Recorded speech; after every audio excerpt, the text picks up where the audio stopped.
ಸಿದ್ದರಾಮಯ್ಯ ಅಧಿಕಾರದಲ್ಲಿದ್ದಾರೆ, ನಕ್ಸಲರಿಗೆ ಮತ್ತು ಉಗ್ರರಿಗೆ ಸುಗ್ಗಿ ಎನ್ನುವಂಥ ಮಾತನ್ನು ಹೇಳ್ತಿದ್ದಾರೆ. ಅವರಿಗೆ ಕ್ಷಮೆ, ಪ್ರಕರಣ ರದ್ದು, ಸುಖ ಸೌಕರ್ಯ ಎಲ್ಲವೂ ಇರುತ್ತೆ.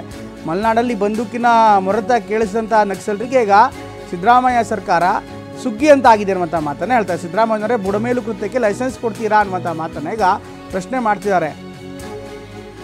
ನಕ್ಸಲ್ ಶರಣಾಗತಿಗೆ ಪ್ಯಾಕೇಜ್ ಕೊಡ್ತಾ ಇರೋದಕ್ಕೂ ಕೂಡ ಕಿಡಿಕಾಡ್ತಾ ಇದ್ದಾರೆ.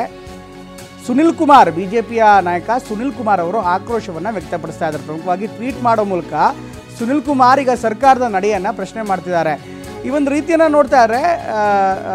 ಸಿದ್ದರಾಮಯ್ಯನವರ ಸರ್ಕಾರ ಎಂದರೆ ಸಿದ್ದರಾಮಯ್ಯನವರ ಸರ್ಕಾರದ ಅವಧಿಯಲ್ಲಿ ಉಗ್ರರಿಗೆ, ನಕ್ಸಲರಿಗೆ ಒಂದು ಸುಗ್ಗಿ ಪ್ಯಾಕೇಜ್ ನೀಡ್ತಾ ಇರೋದನ್ನು ಸಮಾಜವು ಈಗ ಬೆಚ್ಚಿ ಬೀಳಿಸ್ತಾ ಇದೆ ಇದರಿಂದ ಅನ್ನುವಂಥ ಮಾತನ್ನು ಕೂಡ ಹೇಳ್ತಾರೆ. ಹಾಗೆಯೇ ಪೊಲೀಸರ ಆತ್ಮಸ್ಥೈರ್ಯ ಏನಾಗಬೇಡ ಅನ್ನುವಂಥ ಪ್ರಶ್ನೆಯನ್ನು ಸುನಿಲ್ ಕುಮಾರ್ ಈಗ ಮಾಡ್ತಿದ್ದಾರೆ.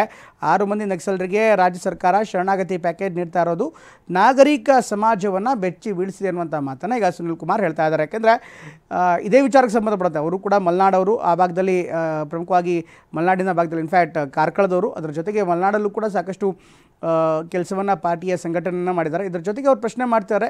ಬಿಜೆಪಿಯ ರಾಜ್ಯ ಪ್ರಧಾನ ಕಾರ್ಯದರ್ಶಿ ಆಗಿರುವಂಥ ಸುನಿಲ್ ಕುಮಾರ್ ಯಾವ ಮಾನದಂಡದ ಮೇಲೆ ಸರ್ಕಾರ ಈ ಕ್ರಮಕ್ಕೆ ಮುಂದಾಗ್ತಾ ಇದೆ ಅನ್ನುವಂಥ ಮಾತನ್ನು ಕೂಡ ಹೇಳ್ತಿದ್ದಾರೆ. ಸಿದ್ದರಾಮಯ್ಯ ಅಧಿಕಾರಕ್ಕೆ ಬಂದಾಗಲೆಲ್ಲ ನಕ್ಸಲರಿಗೆ, ಉಗ್ರರಿಗೆ ಸುಗ್ಗಿ, ಅವರಿಗೆ ಕ್ಷಮೆ, ಪ್ರಕರಣ ರದ್ದು, ಸುಖ ಸೌಕರ್ಯ ಎಲ್ಲವೂ ಕೂಡ ಸಿಗತ್ತೆ ಅನ್ನುವಂಥ ಮಾತನಾಡ್ತಾ ಕುಡುಕ್ತಾ ಇದ್ದಾರೆ. ರಾಷ್ಟ್ರಕವಿ ಕುವೆಂಪು ಅವರ ಕರ್ಮಭೂಮಿ ಆಗಿದ್ದ ತಣ್ಣಗಿನ ಮಲೆನಾಡಿನಲ್ಲಿ ಬಂದೂಕಿನ ಮೊರತ ಕೇಳಿಸಿದ ನಕ್ಸಲರಿಗೆ ಕ್ಷಮೆ ಕೊಟ್ಟು ಅವರನ್ನು ನಗರ ನಕ್ಸಲರಾಗಿ ಬುಡಮೇಲು ಕೃತ್ಯಕ್ಕೆ ಲೈಸೆನ್ಸ್ ಕೊಡ್ತೀರಾ ಅನ್ನುವಂಥ ಮಾತನ್ನು ಈಗ ಪ್ರಶ್ನೆ ಮಾಡ್ತಾರೆ. ಇದರಿಂದ ಪೊಲೀಸರ ಆತ್ಮಸ್ಥೈರ್ಯ ಏನಾಗಬೇಡ, ಈ ಶರಣಾಗತಿ ಪ್ರಹಸನವೇ ಅನುಮಾನಾಸ್ಪದವಾಗಿದೆ ಅನ್ನುವಂಥ ಮಾತನ್ನು ಈಗ ಸುನಿಲ್ ಕುಮಾರ್ ಹೇಳ್ತಾ ಇದ್ದಾರೆ.